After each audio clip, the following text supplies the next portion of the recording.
Pop culture pastor.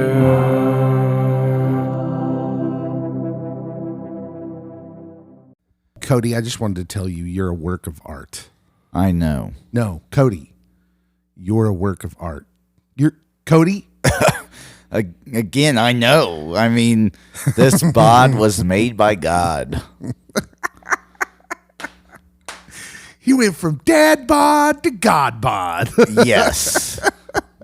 I love the morning always starts off so nutty. It does. Yesterday, I actually rode like 3 miles biking. Wow. Yeah. What? Mm-hmm. That's crazy.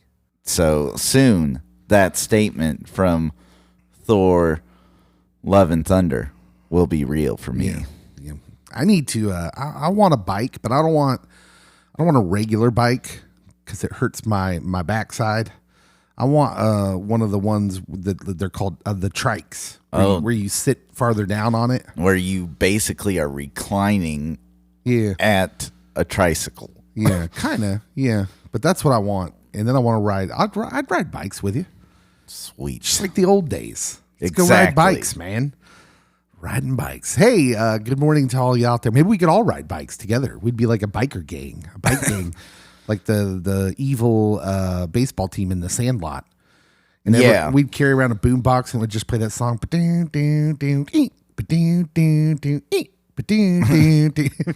Yeah, that one. I don't even know what that is. That is our jam now. It is very much our jam. Hello, welcome to our morning show here on KFEX Firescape Radio 93.1. My name's Dave. He's Cody. I am Cody. And we make many pop culture references. We do. And we kind of do that more than we used to now because we found our place. We have.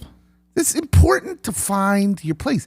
I think we are living out, Cody, the God will give you the desires of your heart verse. And that there's a reason that he gives us the things we like. And why is that? Unless it's like hurting people, then you gave yourself that like. But yes. But why is that? It's because he gave you a calling. And that everybody has a calling. I see a lot of people sitting in church. They don't get that part. They think, oh, cool, I'm saved now. I feel good about that. I love Jesus. But understand that we all have a calling. Yeah, you might not be called to preach/teach, but nope. You are called to do something. Heck, there's preachers that aren't called to preach. I'm pretty sure. If Twitter has taught me anything. And it doesn't try to. But sometimes it just does. Good morning. It's our show. Welcome. Yeah. We're going to listen to some music now because that's what we do. But you should check out our podcast if you're not into the music. Listen a little bit of the podcast. Come back for the next time we talk in about 10 minutes. That's how we roll. Although we'd like you to keep listening because you'll hear good music like this.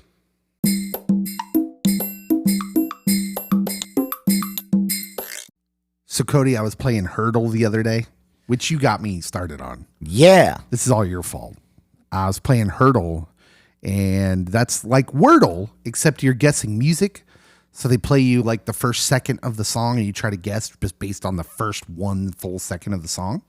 Literally, I have found that 60s rock and 80s girl pop bands is like my ticket, evidently, because I can get those on the first. Yeah, it's a weird little window into your soul, I found. Yeah. Because the songs I get in that first try, the songs where all I need is the first second, and it's like, oh, I know that song. For a pastor, which we are. Yeah. It's little interesting windows into our past and soul. Because the other day, I navigated the World Wide Web to go to Hurdle. Mm-hmm. I pressed play, heard the first second of the song. It's like, oh yeah, I know that song. That's a song I've listened to thousands of times. That's right. You're a youth pastor. Listen to Notorious B.I.G. Juicy. Many times. It took me a while to think of which Biggie Smalls song that was. Because I did not listen to it as much.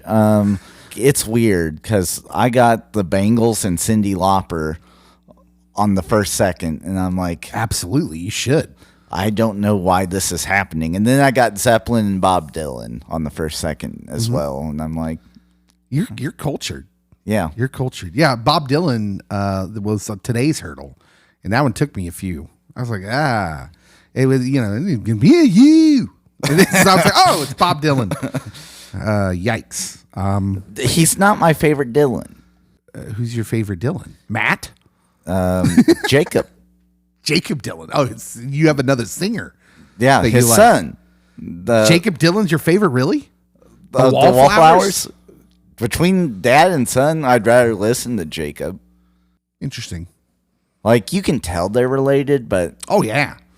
He's got a little bit of that Bob Dylan drawl in him. Yeah, but it's not as pronounced, and so I'm going to say he's the better singer. I remember, so I told you Bob Dylan wasn't getting played in my house a lot. My mom had an extensive record collection, and I remember listening to Foreigner and Journey and all these wonderful 80s pop hits, Bob Dylan wasn't really something I got to listen to. In fact, I'm pretty sure my first exposure to Bob Dylan was when the We Are the World thing happened. I think it was like 1984, and it was like this conglomeration of music stars that came together to sing this song for like starving kids in Africa. Yes. And they sang this, we are the world, we are the children, we are the ones to make a better day, so let's start giving. It was just that. And there was this whole video with all the songs. And then Bob Dylan would come on. And he's this old dude, and he's wearing like hippie stuff. And he's like, there's a choice we're making. We're saving our own lives. I was like, whoa, who's this dude? You went from Michael Jackson to Huey Lewis to Hall & Oates to this dude? And it just felt random and weird. He looks like he would rather be anywhere else but in that studio with those people. He certainly didn't look as excited as Hall did. Yeah. Of Hall & Oates to be there. That guy was looking around like, oh, sweet. But if I can get back to the main point of where we started with all this, not that I don't love Hall & Oates, because I do. They have the Call & Oates hotline. Still operational, the Call & Oates hotline. I called it the other day. It is amazing. It's just wonderful. I feel like you should do it from an old phone though, like the rotary, the old rotary phone, and then you pick it up with the cord attached to it, and this is your kiss. Your kiss is on my list. It just works better if you hear it through the old phone. Anyways, back to where I started, which is I was heavily into the gangster rap. Mm-hmm. Like I said, I didn't have much oversight. My parents, my mom, my stepdad, they just kind of let me go, and they didn't really pay attention to what I was listening to or taking in. And so, boy, I loved Ice Cube. I loved Notorious B.I.G. and Tupac. And that was just like where I was at that time. And I make no apologies for that. It's just who I was. And there's a lot of me, I don't listen to it anymore. I did go back. That's a lie. I listened to it, a lie of omission. I just forgot. But I did find a Spotify list that was edited. I listened to Tupac's greatest hits edited, where they just edit out the bad word. and I found that to be enjoyable because I was like, man, I haven't listened to this in a long time, and now I don't feel the guilt of listening to something with a ton of curse words in it. Yeah, I mean, it sounded like it, and that's kind of what it sounded like, but it was still entertaining and nostalgic. But I went through this time, and so yeah, it was the hurdle is almost like a trip back through older versions of you. Mm-hmm. So there's older versions of you that are like really digging on the Bangles and Cyndi Lauper, apparently. Evidently, I did not get Jamiroquai. Oh, Virtual Insanity? I don't know. What's that? Because if it was any other song, nobody would get that. That's the starts off with the keyboards. And I'm like, people living in virtual insanity and always that song. I don't remember which one it was because again, I did not know Jamiroquai. Like he's just a name Jamiroquai's just a name I've heard. I don't know. By the way, make sure and tune in on Friday nights for more vocal stylings from Dave. Don't forget to tip your waitress. Yeah, sorry. Yeah, because if it was they were a one-hit wonder. That could have been the only song that people would have known. Well, unless you were just super into Jamiroquai. I was not.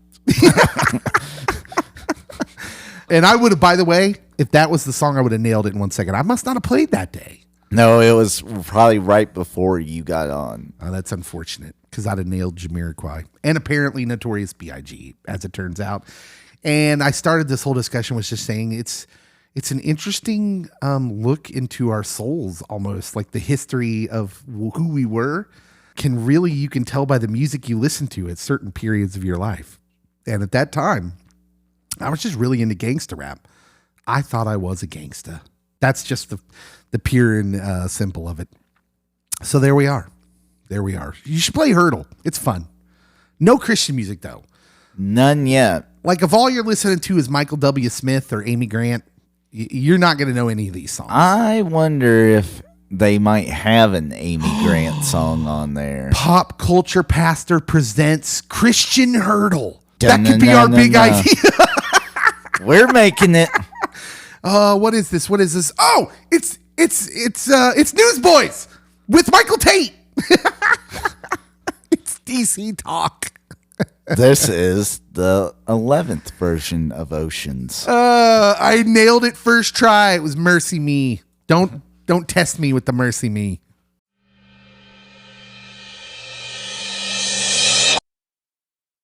So, Cody, this is going to blow your mind. Okay. Are you ready for this? As ready as I'll ever be. Steven Tyler is 74 years old. Only? What do you mean only? It doesn't seem strange to you that in 6 years he'll be 80? No, I thought he looked like he's been 80 for the past 25. Wow. How can we have different views of this guy? Because by the time I am of remembering/listening age, they are the old band on the block that is releasing a song for Armageddon.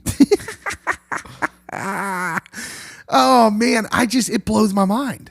I just came across it yesterday in my internet browsing, and I was just, wow. I was just blown away. Steven Tyler of Aerosmith is 74. Although and I just kept trying. All I saw was the year he was born, and it was in the 40s, and I was like, that can't be right. This dude's almost 80? He's almost 80. He's still going to be on stage with the microphone and the big mouth. And the scarf around the microphone. Doing this thing. Now I'm wondering how old Liv is. Because that's really my... That's your generation? That's your... Because when I learned that... She's your constant? That when Liv was Steven Tyler's daughter, I was like, oh, I can see that. Well, she's got to be in her 40s, right? I would assume. But she shouldn't be because she was in Lord of the Rings. What does that have to do with anything? Because she's an elf and she doesn't age? She doesn't. Cody, movies aren't real life.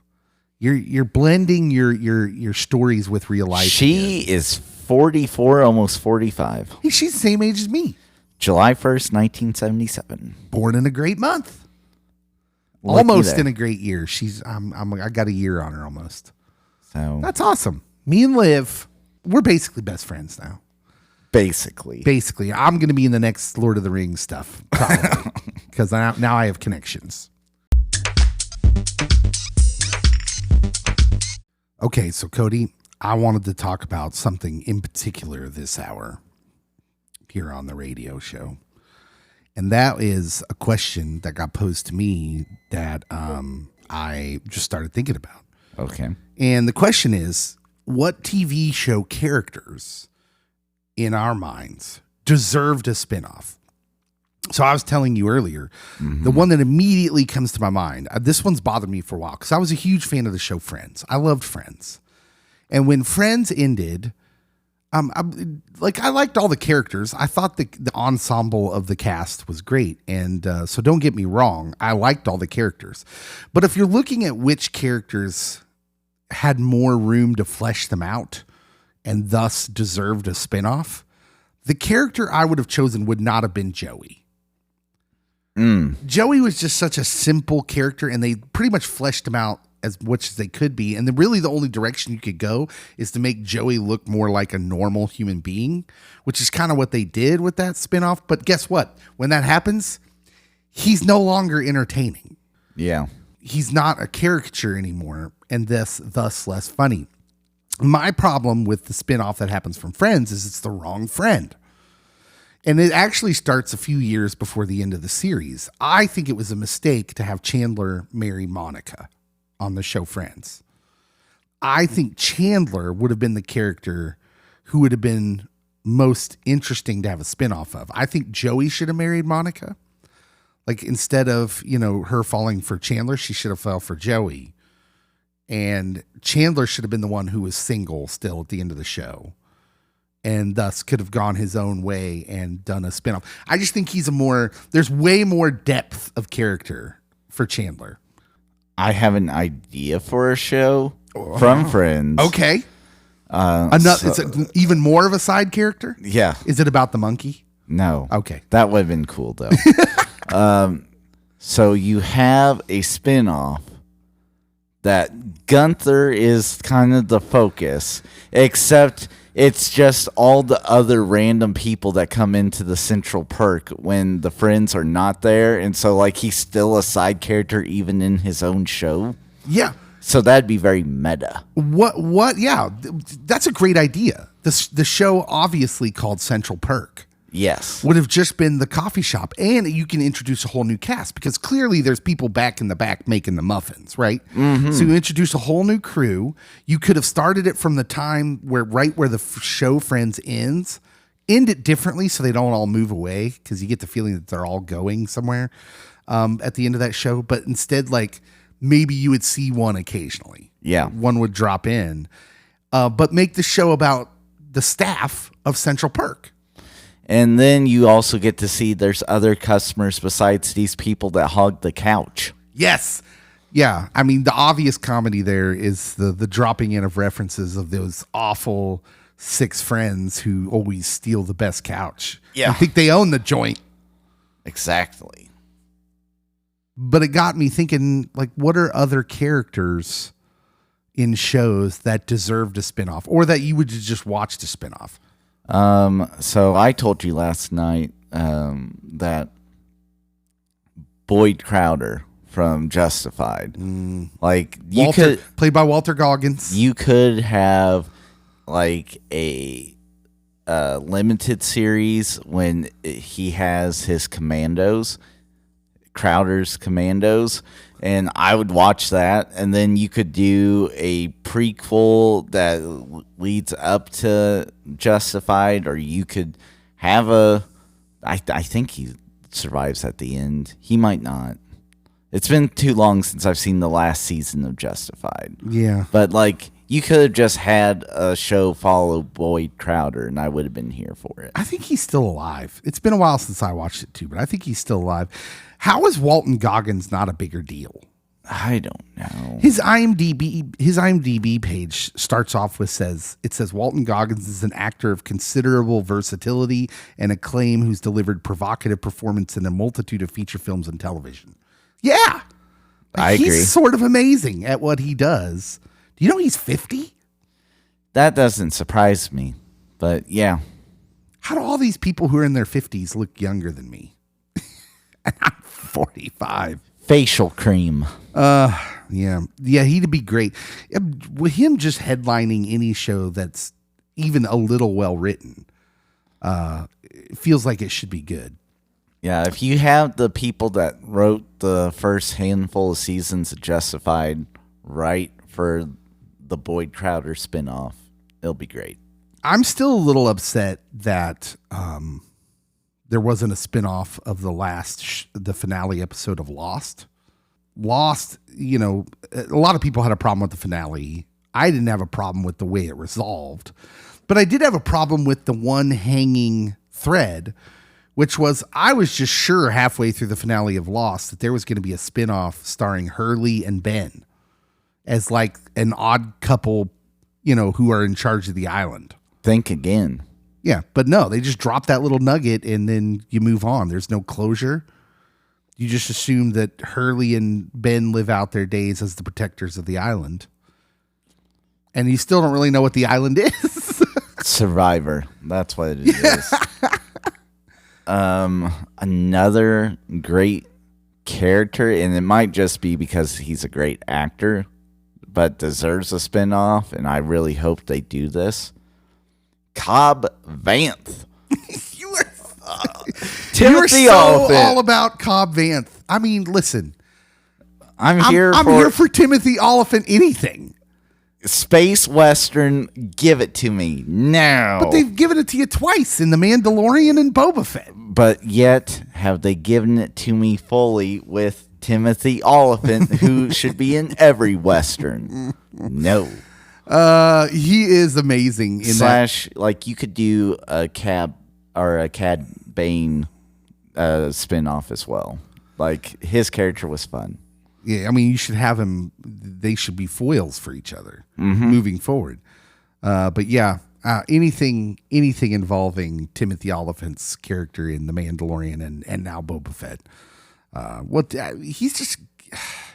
There's certain actors, like he's not super acclaimed, his career. No. But I'm to the point where I would watch him in anything. I feel like he's like maybe the next Sam Elliott. Mm-hmm. Because Sam Elliott goes through his entire career never really being recognized for the caliber of actor he is. He's just the dude with the stash in the Westerns, right? And a cool voice. And occasionally shows up in other cool, weird, underappreciated movies like Roadhouse with Patrick Swayze. Or The Man Who Killed Hitler and Bigfoot. Or that one.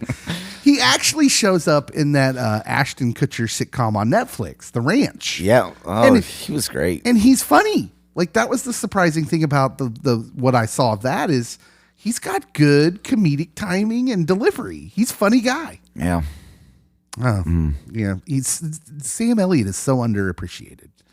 So, moral of the story, get more Sam Elliott and Timothy Oliphant. Did we just label Tim Oliphant as the next Sam Elliott? I think we did. Yes. Yeah. You're welcome. I'm here for it, America. I have another character who I think would have made a great spinoff for a show. I may be wrong on this one because he might have gotten annoying after a couple of episodes. I don't know if you have to calm him down a little bit because when he shows up in this show, he's sort of unhinged. But I'm talking about Jean-Ralphio in Parks and Rec. Do you think Jean-Ralphio and his sister could carry their own show as the characters they are? He's absolutely hilarious when he shows up in Parks and Rec. Yeah. But he might be a little much for network television. I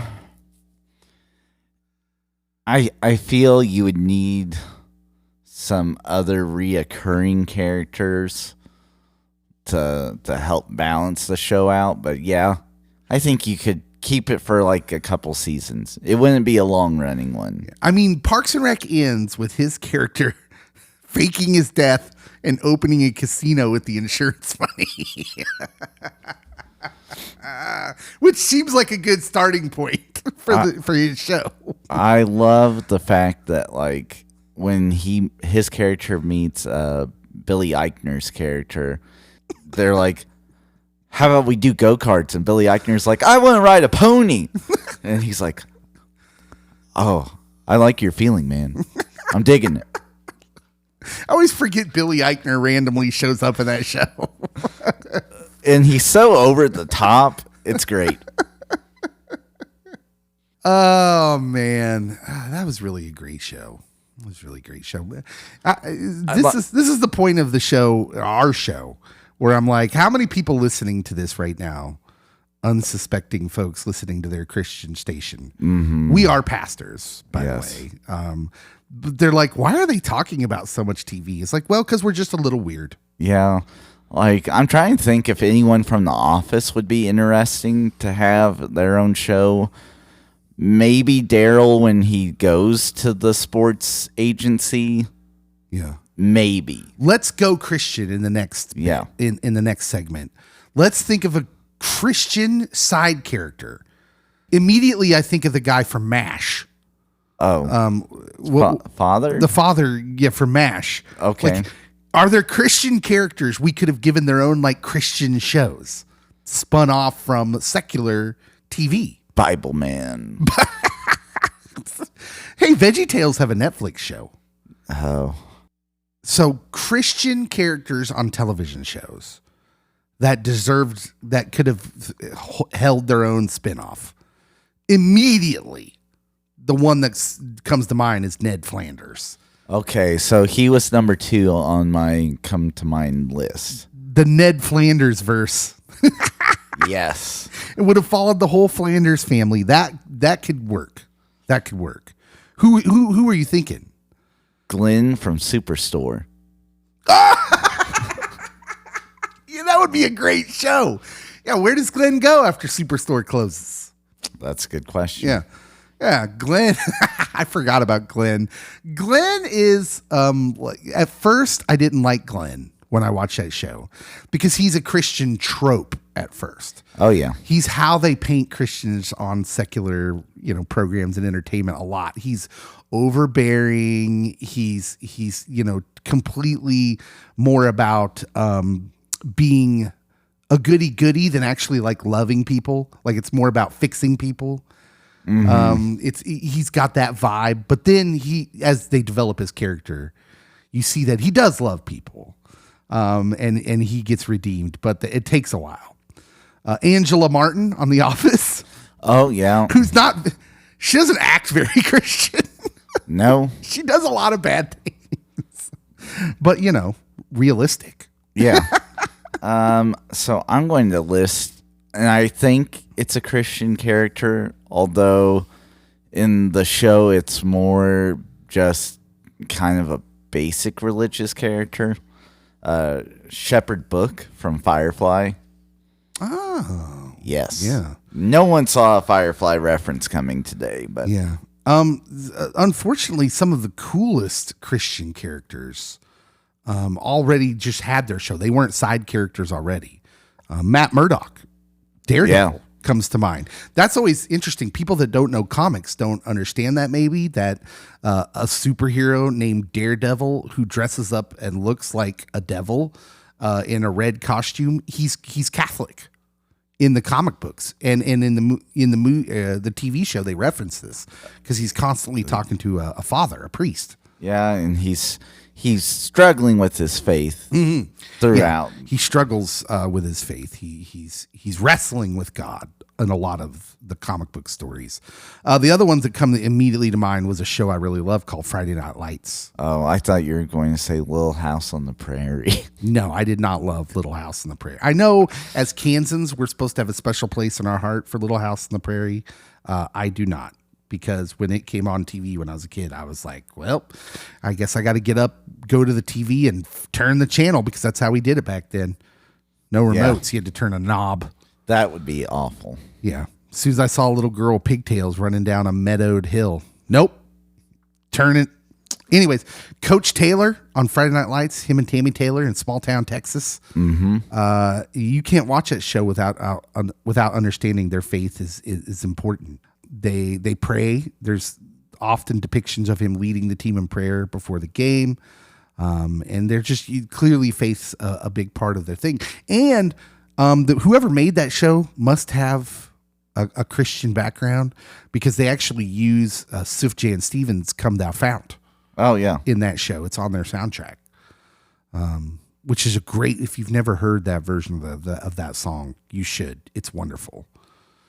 But also the Friday Night Lights TV show is better than the movie. Check it out. It's good. Although the movie, the college that's recruiting just happens to be the college I graduated from. So go shout them out. Go Kansas Wesleyan. Go Yotes. I mean, I don't know if that's if that's who's recruiting you in football that you're super stoked about it. But they are usually ranked in the NAIA. How dare you? No disrespect meant towards the Yotes of Kansas Wesleyan. I mean, I don't know if we have to con our parents into it, But we really should have an old people describe the movies they watch segment. Yes. Because that would be hilarious. I mean, honestly, just from you describing your mother describing the new Suicide Squad movie is amazing. Like, I could just see my parents be like, well, it was a weird movie. It had that guy from CSI Waukegan or whatever CSI. I don't even, there's like 80 CSIs now, right? I'm not sure. But they, like the part where they never know the name of the actor. Oh, yeah. The only actor I think my mom would get is either Denzel or Tom Hanks. Those are the only two. Yeah, because you don't forget them. Yeah. I mean, Denzel and Tom. Those are the upper echelon of acting. So. Side note, has Tom Hanks been ruined for you? Now every time I think of Tom Hanks, I think of Chet Hanks, his son Chet, who's like a gangster rapper, I guess. If an anything, all-around tool. It has added to Thomas Hanks' legacy for me. What? That he produced a son that is basically a clone of Snow. And I am here for it. I mean, at what point do you think Tom Hanks and Rita Wilson are sitting at the dinner table and they're like, well, he's lost. Throw up your hands. We give up. I feel bad, though, because I remember Chet's name like it's no one's business, but he has another son that looks exactly like him. Who's an actor. Who's in many things, but I can't tell you his name. I'm not nearly as interested in Colin as I am in Chet. More Chet. I just want, I want to know Chet's whole story. Like, how do you get there? How's your dad, Tom Hanks, and you're rapping like you came straight out of the hood and covered with tats? I like to think maybe he was hanging around Joaquin Phoenix during his rap career. Oh my goodness. I need a Hanks biopic, like on the whole family, because I need to know the story of Chet Hanks. And like him as an 8-year-old sitting at the dinner table doing the Running Man, like, informer, Saddam Snowman, I'm a blam. Yeah. Yeah, that would be amazing. That would just be fantastic.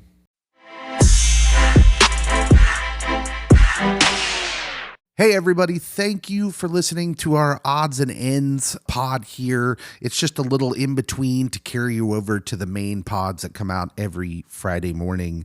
These are little snippets of our radio show on KFEX 93.1 FM in Chanute, Kansas. You can listen into that station. It's a Christian music station that's a little bit different. They don't play your standard Christian music that you'll hear on the K-Loves and the Whatnots of the world. They focus on more of an indie kind of sound, along with some of the music you're accustomed to. But you can listen to our show there in that station live on www.kfex931.com. If you'd like to do that, that would be great. Otherwise, just stay tuned for our main pods that come out every Friday morning. These little odds and end podcasts are just little gifts for you to tide you over to the Fridays. Thank you so much for listening. Please follow our Facebook page and our Twitter page. Make sure you like those pages so you can follow them. More numbers following them is a big deal. It lets people know that we're something worth checking out, worth listening to. If you haven't already, subscribe to the pod.